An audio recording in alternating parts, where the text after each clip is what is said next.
We are playing a game. And the game runs like this. The only thing you really know is what you can put into words. Let's suppose I love some girl rapturously. And somebody says to me, "Would you really love her?" Well, how am I going to prove this? Well, say, write poetry. Tell us all how much you love her. Then we'll believe you. So if I'm an artist and I can put this into words and convince everybody that I've written the most ecstatic love letters ever written, they say, all right, okay, we'll admit it. You really do love her. But supposing you're not very articulate, are we going to tell you you don't love her? Surely not. You don't have to be Heloise and Abelard to be in love. So the whole game that our culture is playing is that nothing really happens unless it's in the newspaper. So when we are at a party and there's a great party, somebody said, "It's too bad there wasn't a tape recorder." And so our children begin to feel that they don't exist authentically unless they get their names in the papers. And the fastest way of getting your name in the papers is to commit a crime.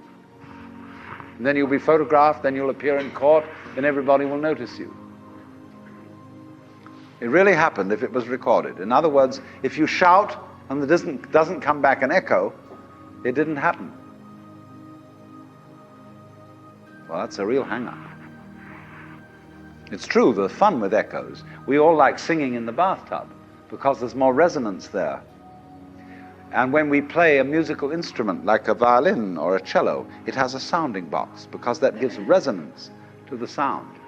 And in the same way, the cortex of the human brain enables us, when we are happy, to know that we are happy. And that gives a certain resonance to it. If you're happy and you don't know you're happy, there's nobody home. But this is the whole problem for us. Several thousand years ago, human beings evolved the system of self-consciousness.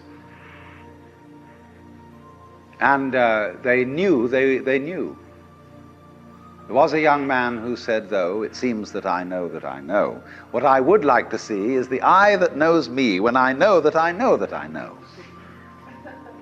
You see? And this is the human problem. We know that we know. And so there came a point in our evolution when we didn't guide life by just trusting our instincts, and had to think about it, and had to purposely arrange and discipline and push our lives around in accordance with foresight and words and systems of symbols, accountancy, calculation, and so on. And then we worry. Once you start thinking about things, you worry as to whether you've thought enough. Did you really take all the details into consideration? Was every fact properly reviewed? And by Jove, the more you think about it, the more you realize that you really couldn't take everything into consideration, because all the variables in any human decision are incalculable. So you get anxiety.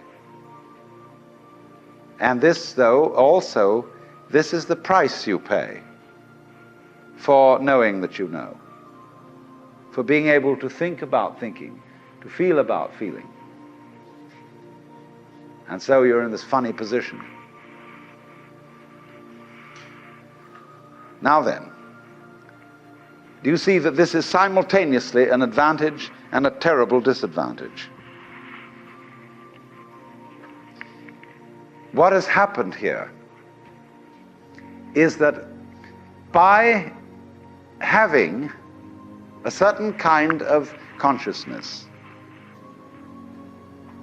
a certain kind of reflexive consciousness, being aware of being aware, being able to represent what goes on fundamentally in terms of a system of symbols, such as words, such as numbers. You put, as it were, two lives together at once, one representing the other. The symbols representing the reality, the money representing the wealth. And if you don't realize that the symbol is really secondary. It doesn't have the same value. You know, people go to the supermarket and they get a whole cartload of goodies and they drive it through, and then the clerk fixes up the counter and this long tape comes out. And you say, $30, please. And everybody feels depressed. Because they give away $30 worth of paper, but they've got a cartload of goodies. They don't think about that. They think they just lost $30.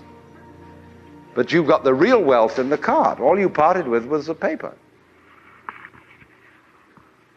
Because the paper in our system becomes more valuable than the wealth. It represents power, potentiality, whereas the wealth, you think, oh, well, that's just necessary. You've got to eat. I mean, that's to be really mixed up.